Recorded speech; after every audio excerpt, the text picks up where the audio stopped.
Je viens de Granada. Granada, c'est une ville qui est au sud de l'Espagne. C'est une ville qui est bien connue pour les châteaux que nous avons, les châteaux de l'Alhambra, mais aussi c'est bien connu pour le poète García Lorca. J'aime beaucoup García Lorca. J'aime beaucoup la personnalité du poète et j'aime beaucoup aussi les poésies. J'aime très bien. Chaque année, avec les amis, les collègues qui viennent à Granada, je vais à la maison où il est né, à la maison qu'il a habité. Chaque année, même j'ai habité avec ma famille à Viznar. Viznar, c'est un petit village où elle a été assassinée pour les fascistes. Et chaque mois d'eau, le 18 d'eau, nous montons à la ville de Viznar pour garder la mémoire de García Lorca et tous les républicains qui sont là, assassinés. Mais jamais j'avais imaginé que moi, que j'étudie la terre primitive, j'étudie les relations entre les minéraux et la vie, j'étudie les recherches, les détections de la vie primitive. Jamais j'avais imaginé que mon recherche, on va apprendre à conduire près des poètes. Et je vais vous raconter ça. Bon, ici, c'est l'histoire de la Terre. La Terre, c'est une planète qui a 4500 millions d'années. Très bien. Et nous cherchons, on cherche les plus vieux fossiles qu'on peut trouver dans la Terre pour connaître quand est-ce qu'on apparaît la vie sur la Terre. Pour donner vous en relation les dinosaures, que nous pensons que c'est très vieux, c'est une chose que c'est géologiquement hier. C'est la paix ici. Hein. Même les ammonites, que c'est un organisme très archaïque, les ammonites, c'est seulement ici. Et les plus vieux fossiles multicellulaires, c'est ici. Nous, quand nous cherchons, et qu'on a cherché les micropaléontologistes, les restes fossiles plus vieux, on a trouvé là, dans 3800-3600 millions d'années. Ça veut dire quand les premières roches sédimentaires apparaissent dans la Terre. Et qu'est-ce qu'on a trouvé? On a trouvé des petits micro-organismes, des petits microbes, les restes des petits microbes, comme ça. Et on pensait que cette structure qu'on a ici, c'est la complexité de la structure, l'existence d'une courbure continue, la complexité que nous avons, les septums que nous avons ici, les fonds hélicoïdales qu'on a trouvés, c'est impossible de faire pour les minéraux. Impossible de faire du point de vue, mais pour un mécanisme vraiment uniquement inorganique. On sait, bon, ça, c'est les structures que nous avons ici, que nous avons trouvées dans les plus vieilles roches de la Terre. C'est les restes des premiers habitants de cette planète. Même, peut-être vous rappelez à Mars, la NASA, elle a dit qu'il a trouvé des restes de vie dans les météorites martiennes, à Mars, parce qu'on a trouvé une autre chose aussi, une autre preuve aussi, mais trouver des microstructures comme ça, qu'on pense qu'on ne peut pas être facilement expliqué par des processus non biologiques. Ça, c'est l'idée, c'est que la complexité de la structure qu'on a trouvée, c'est si grand pour avoir une explication non biologique. Bon. Pendant ma thèse, j'ai fait des expériences qui sont très simples. C'est une expérience qu'on mélange des dissolutions alcalines de silice et on mélange avec des métaux, like barium, calcium ou strontium. C'est une expérience très simple. Et c'est une expérience qui est mimique, c'est similaire, une chimique similaire à la chimique de la roche qui contient les microbes que les micropaléontologistes ont trouvés. Si on fait les expériences, ça qu'on trouve, c'est une chose comme ça. C'est vraiment, du point de vue morphologique, c'est même biologique, c'est même, presque biologique. Et c'est l'imitation du monde biologique, c'est total. Mais c'est biomorphe de silice carbonate. Qu'est-ce que c'est ça? Bon, les définitions, c'est le silicacarbonate biomorphe. C'est le nom que je le dis parce que c'est les formes, c'est comme le biologique, mais ce n'est pas biologique d'origine. L'origine, c'est purement une origine inorganique. Des silicacarbonates biomorphes sont des agrégats de nanocristallines, des cristaux de très petits,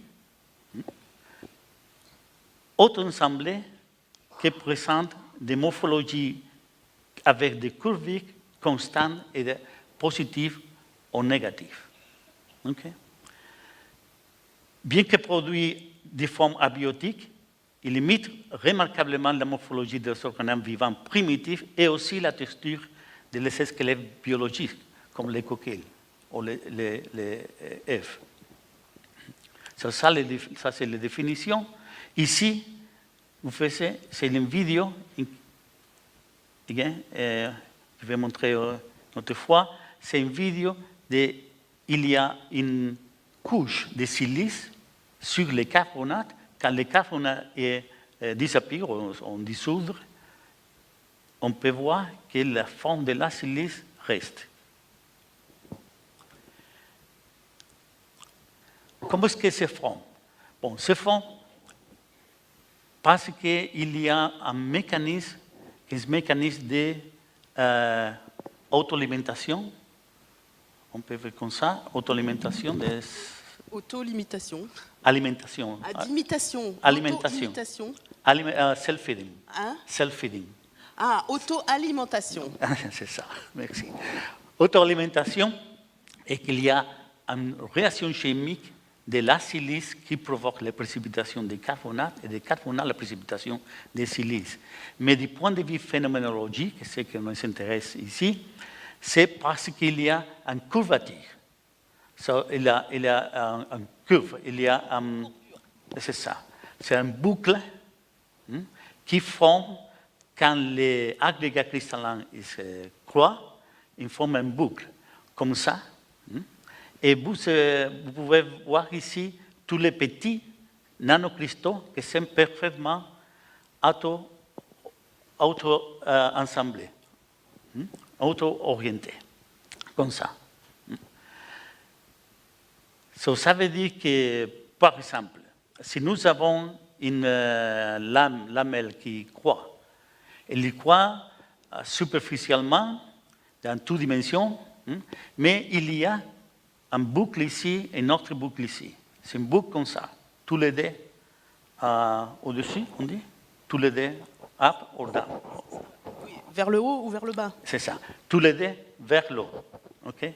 Et ici, vous pouvez voir, c'est une vidéo, c'est ici les boucles, une autre boucle. Les boucles sont en move, c'est le mouvement de la boucle.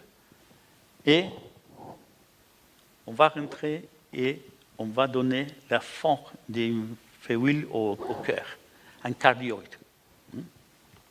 Pour expliquer la morphogénèse d'un hélicoïde, ce qui se passe, c'est que c'est un dit haut, en haut, en bas. Et aussi, il est en croix, comme ça. Vous pouvez voir ici, c'est en haut, ça c'est en bas. C'est pour ça que c'est différents focus. Et quand se trouvent tous les deux, on produit l'hélicoïde.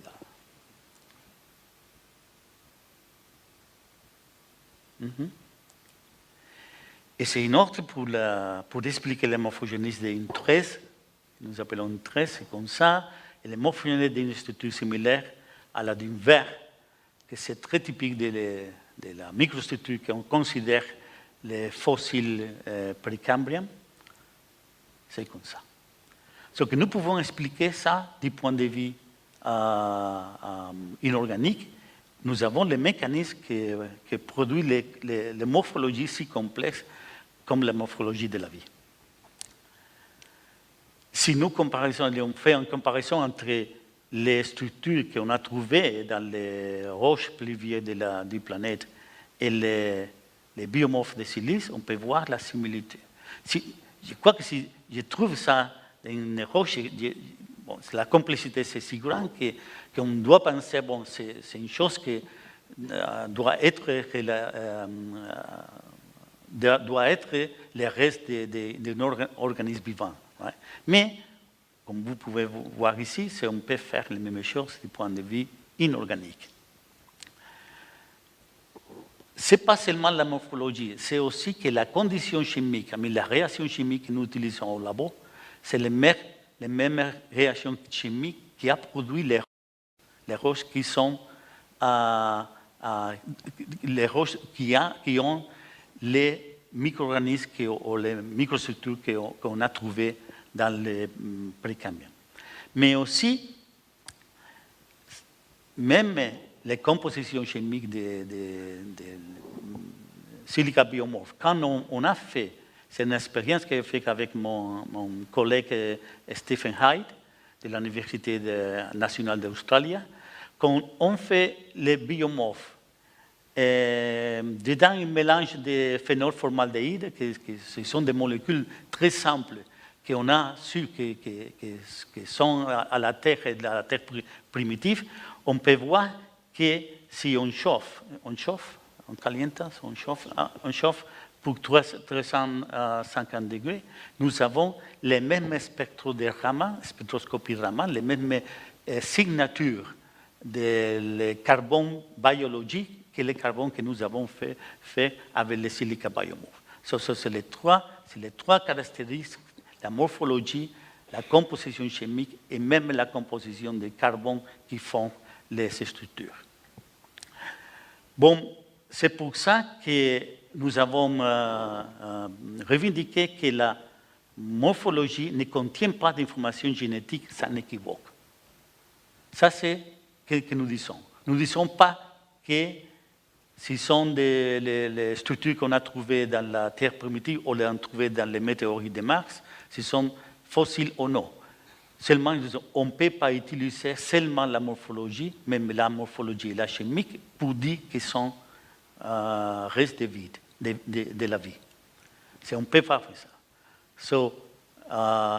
Si on doit chercher de la vie primitive ou de la vie extraterrestre, on doit utiliser des autres technologies. On ne peut pas faire ça.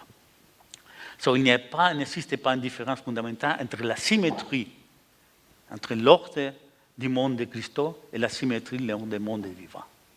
C'est ce que nous avons proposé. Et il y a des gens qui m'ont dit, bon, est-ce que vous êtes sûr que la morphologie ne renseigne pas sur la biogénécité? Si on a trouvé un fossile comme ça, la morphologie, c'est biologique. Non, mais on oublie une chose très importante, ce n'est pas la morphologie. Ça qui nous dit que c'est un reste biologique, c'est l'anatomie comparée qui a découvert les barons de Cuvier. Et on oublie ça. Ce n'est pas la morphologie. On peut expliquer ça, mais je crois qu'on va en train de très bien si on lit les pierres fallacieuses de Marrakech. Je ne sais pas si j'ai traduit bien. C'est un livre de Stephen Jay Gould.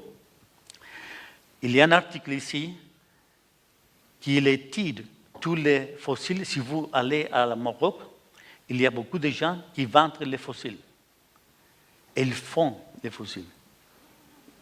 Ils les fabriquent les fossiles. Et l'unique forme que vous avez de savoir si le fossile c'est authentique ou c'est fabriqué, c'est avec l'anatomie comparée.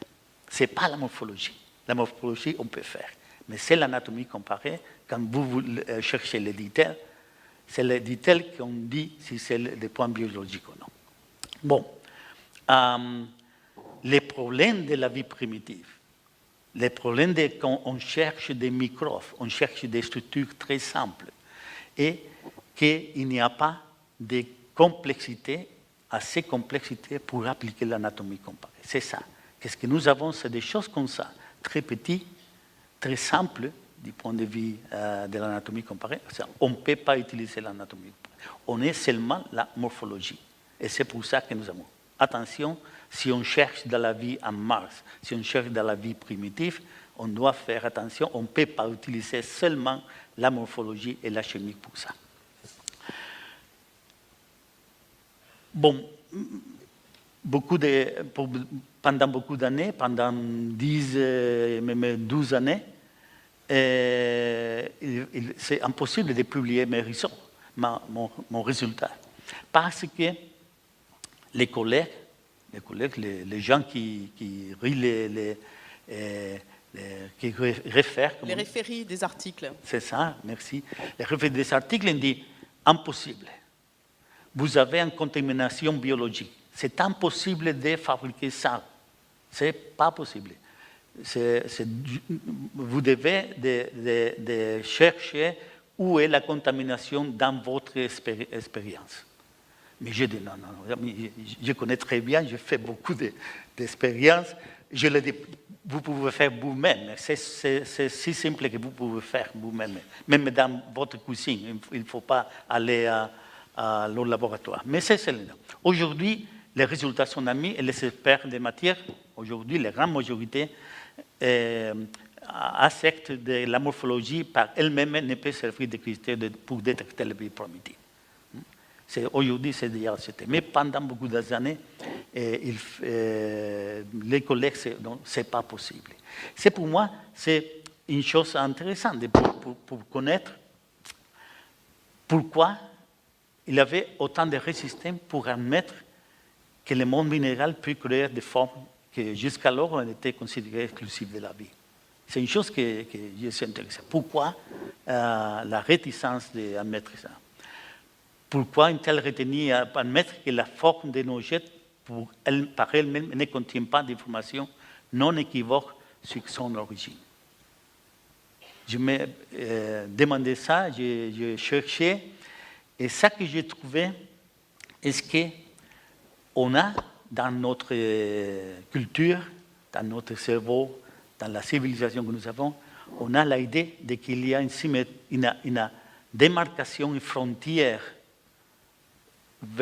très stricte sur la symétrie de la forme naturelle. Une frontière qui divise les règnes cristallins avec la symétrie inorganique, avec 32,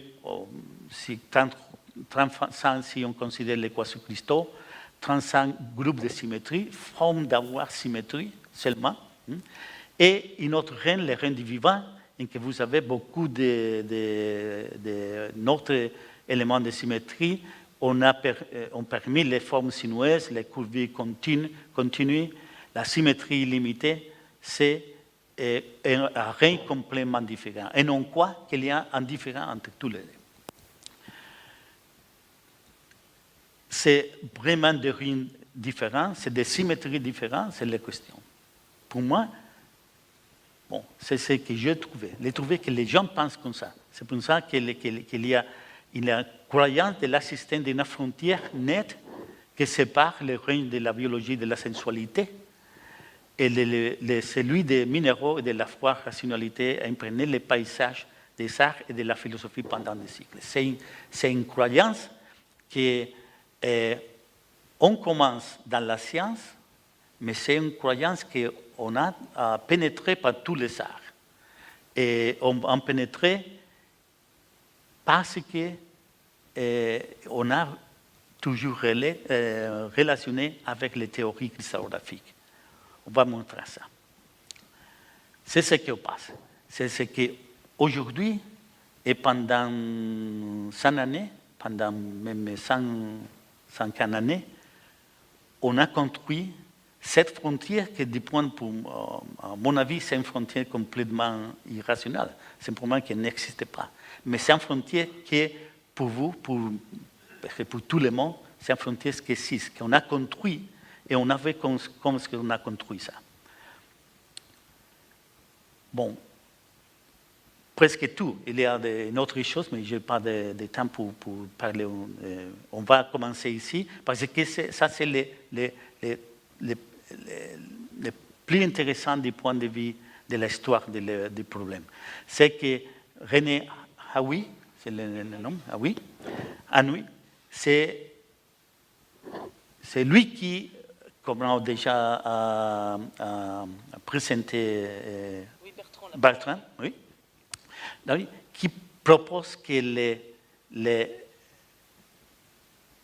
y a une ordre dedans les cristaux. Ce n'est pas seulement qu'on a une forme qui a toujours fasciné les humains. C'est que même c'est les cristaux qui sont toujours fascinés les humains, il y a une ordre interne. Il y a un ordre parfait, répétitif, comme Bertrand a montré. Et ça veut dire que la découverte de l'ordre interne, des cristaux, les objets qui ont fasciné toujours à l'humanité, il y a quelqu'un qui dit non, ce n'est pas seulement les formes extérieures, c'est même les structures intérieures qui a une ordre parfaite. Ça, c'est une idée qui c'est très, très attractive et qui pénètre sur les arts, en tous les arts, et même pour la philosophie, pour les pensées. Par exemple, la peinture, vous avez c'est Dali, Salvador Dali, à l'époque, il est fasciné avec l'ordre de cristaux. Et la peinture aussi, c'est l'Arlequin de Picasso, le Baudelaire de Anis del Mono de Picasso. C'est Picasso et Juan Gris et Braque, c'est les peinteurs de les cubistes cristallins. Il y a une part de cubistes qui est les cubistes cristallins.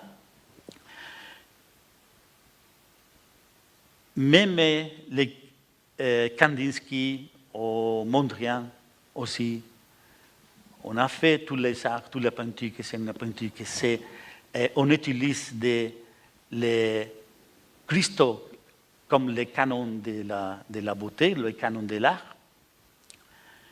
Ici, les maisons de la cascade de Frank Lloyd Wright, les cristaux et l'architecture. Aussi,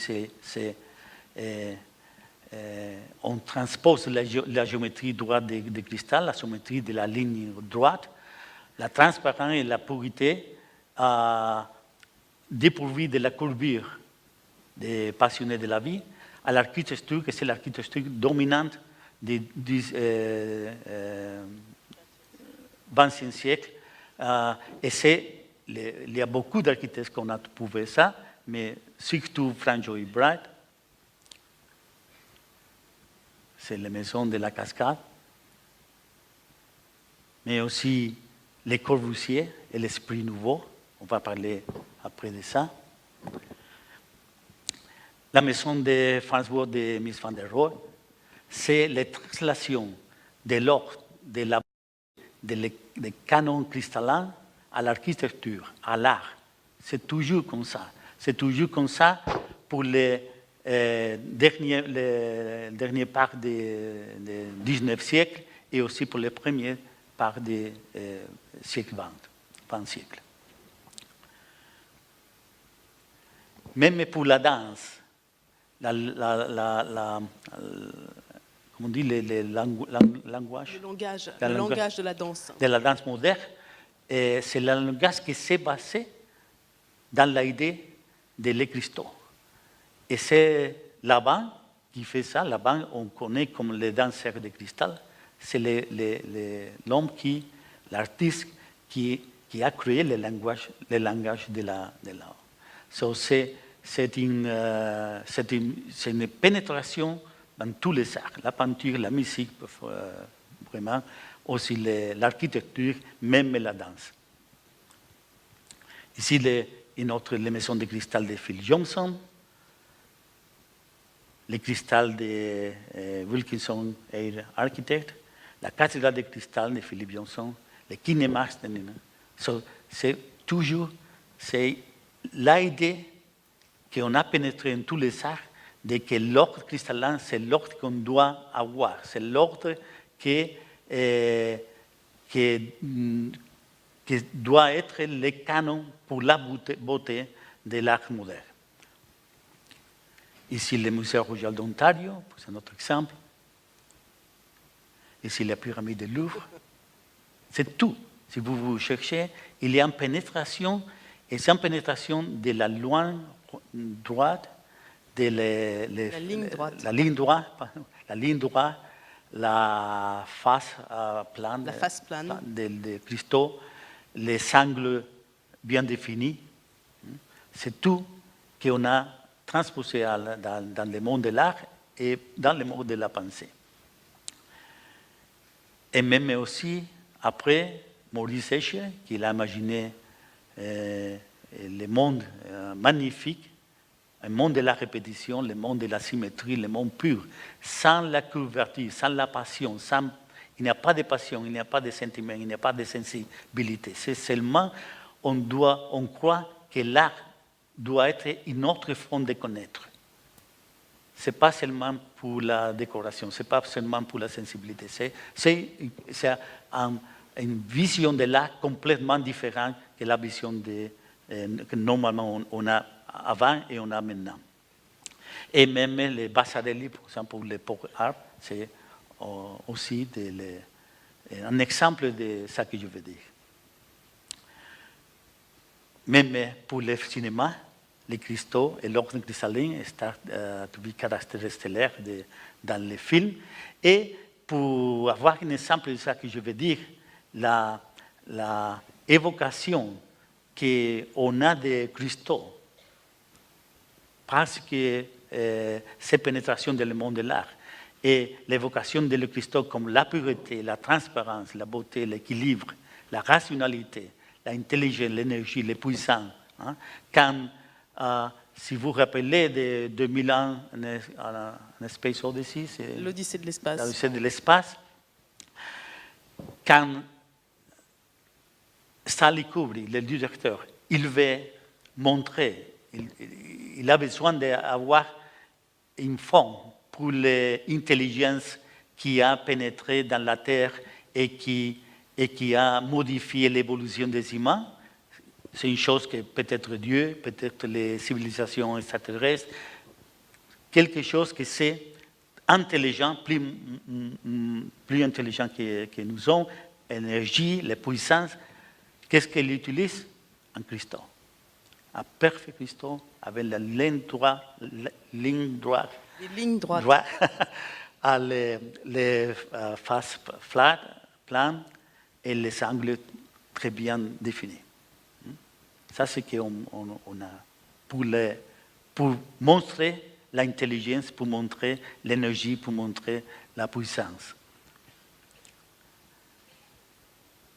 Sur la pénétration, c'est si grand qu'il y a, j'aime beaucoup, c'est les phrases d'Italo Calvino, dans une conférence qui s'appelle 6 propositions pour les prochains millénaires.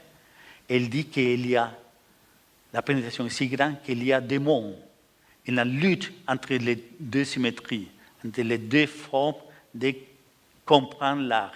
Mais ce n'est pas seulement de comprendre l'art, mais aussi de comprendre la vie. C'est le cristal, elle dit la flamme. Le cristal et la flamme, le cristal et la rose, le cristal et la curvure. La courbe. La courbe. So, des formes de beauté parfaites dont on ne peut écarter les yeux, des modes de croissance dans le temps, de consommer la matière environnante, des symboles moraux, des absolus, des catégories de classification des faits, des idées, des styles, des sentiments. C'est la lutte entre tous les deux formes d'entendre le monde de l'art, d'entendre le monde de l'art. So, c'est une lutte, c'est une bataille qu'on a dans le dernier 19e siècle et aussi dans le siècle XX. Maintenant, on ne connaît pas qu'est-ce qu'on va avoir parce que je crois que cette bataille, c'est entre deux mondes, que pour moi, c'est le même monde. C'est le monde de la matière. Il n'y a pas de différence entre la matière vivante et la matière inorganique et la matière inerte. Mais pour moi, c'est une chose très difficile à expliquer pourquoi la pénétration, pourquoi on a cette pénétration dans le monde de l'art si rapide.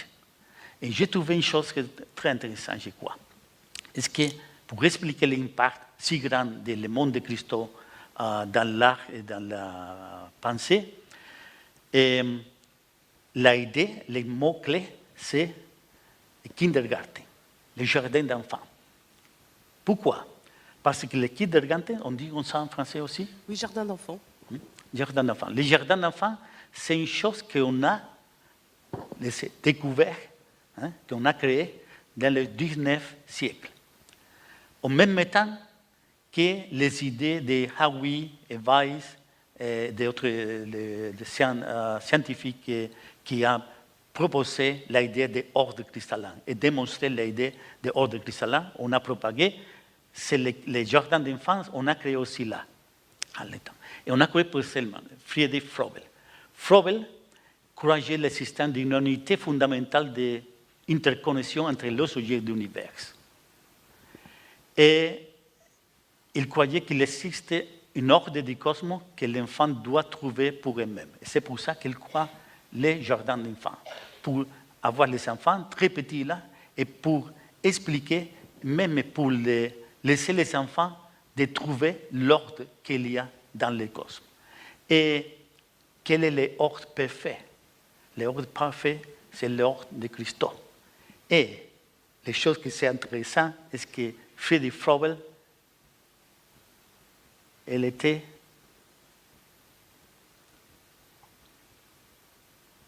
l'assistant du fameux cristallographe Samuel Weiss. Elle est un cristallographe, mais elle a décidé de laisser l'université et créer les jardins d'enfants. Et ça, c'est ce qu'il veut dire. Ça, il a introduit la notion de système cristallin, les Weiss, les professeurs c'est très important avec Howie. Howie, c'est le deux plus importants cristallographes. Howie, des cristallographes du 19e siècle. Et c'est très intéressant que Froebel, c'est l'étudiant de Weiss. So, ce qu'il a fait, c'est de donner la possibilité à les petits-enfants de trouver l'ordre cristallin. Et ce qu'il a croyé, les dons. Et les dons, c'est seulement, vous serez surpris que notre enfants et les grands-enfants, quand on empile... Les blocs pour les enfants, pour jouer, ça a été créé par Froebel. C'est ça. Et ça, ce que vous avez ici, c'est le don numéro 19, c'est un don pour former les structures cristallines, comme vous voyez là. Et c'est les blocs pour appiler, pour former ces structures cristallines. Ici, c'est aussi pour mettre dedans différentes structures que les enfants peuvent créer. C'est ici... C'est une structure qu'on a créée, c'est une case de unknown beauty form, non? Belle forme créée par un enfant. Okay. Un enfant, okay, ça veut dire que si vous comparez ça comme Mondrian, c'est la même chose. Hein? Et même Mondrian et Kandinsky, il a dit qu'ils sont, les arts de Kandinsky et les Mondrian sont un art qui s'est relationné avec les jardins d'enfants créés par l'école de Froebel. Et même Joy Bright, la mère de Bright, c'est une de las maestras de la master. Une des élèves de Froebel. De Froebel, c'est ça. Et il dit que l'architecture qu'il a créée, c'est une architecture totalement relationnée avec les dons de Froebel. Bon, que j'ai étudié les batailles, j'ai étudié les débats, il y a beaucoup d'exemples qu'on peut montrer, mais pour moi, les plus intéressants, les plus du point de vue intellectuel, les plus profonds, c'est les débats entre Garcia Lorca et Salvador Dalí. Garcia Lorca et Salvador Dalí, c'est deux étudiants qui sont rencontrés dans la résidence d'étudiants de Madrid. C'est une institution kraussienne qui c'est très intéressant. Là, on a beaucoup de gens qui ont habité là, on a étudié là, la résidence étudiante. C'est très important. Et quand ils sont là, Salvador Dalí, c'est un artiste qui travaille beaucoup, qui lit beaucoup. Et une chose qu'il lit, c'est les manifestos vers le cristal publiés par aux enfants Le Corbusier dans l'Esprit Nouveau. C'est à l'état, l'Esprit Nouveau, c'est la forme qui a créé les nouvelles arts, les nouvelles formes de faire l'art. Et c'est Le Corbusier qui dit qu'on doit aller vers le cristal, jusqu'à le cristal, pour faire l'art moderne. Il veut dire qu'on doit refuser de toute la décoration, de tous les baroques, de tous les marianistes, seulement on doit faire quelque chose comme le cristal, pur, transparent, avec les lignes droites, sans curve, sans rien. Et Dalí, c'est le Dalí que nous connaissons, c'est Dalí qui aime beaucoup ça. Dalí, c'est partisan de la ligne droite. Et nous avons ici les Dalí de l'époque, dans 1923, 25, 26. Ici, c'est les autoportraits de Dalí, ici les portraits de Garcia Lorca. C'est vraiment cristallin. Mais pour Garcia Lorca, c'est tout le contraire. Garcia Lorca, c'est l'artiste qui est un artiste de la cure, artiste de la rose, artiste de la spirale. Parce qu'il croit dans la passion, il croit dans la sensibilité, dans la sensualité dans l'art. Il y a un battle entre tous les deux.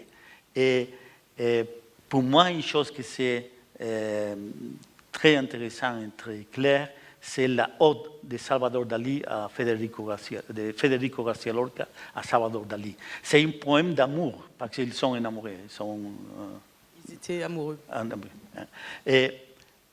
Mais à la même temps, c'est une carte on décrit les débats artistiques, les débats sur les cristaux. Il dit de Federico Garcia à Salvador Dalí, tu aimes une matière définie et exacte, les lignes droites expriment son effort vertical et les cristaux savants chantent les géométries. Mais encore et toujours la rose, c'est-à-dire la rose du jardin où tu vis, toujours la rose, toujours nord et sud de nous-mêmes. Garcia Lorca, il comprend très bien la position de Dalí, il comprend très bien que c'est une chose moderne, mais je n'aime pas. J'aime beaucoup la courbature, je crois que c'est une personne très brave, très intelligente, qui connaît très bien les problèmes, mais encore il dit non, je ne vais pas. Et pour finaliser, je vais montrer ici les poèmes qui introduisent les livres qu'on appelle les poètes de New York. C'est une magnifique poésie de Federico García Lorca. Et le premier poème, il dit « Assassiné par le ciel », ça veut dire par le skyline cristallin de New York, assassiné par le ciel cristallin, parmi les formes qui tendent vers le serpent, la curve, l'hélicoïde, la vie, et les fonds qui cherchent le cristal, je laisserai pousser mes cheveux. Ça veut dire la boucle. C'est tout. Merci beaucoup.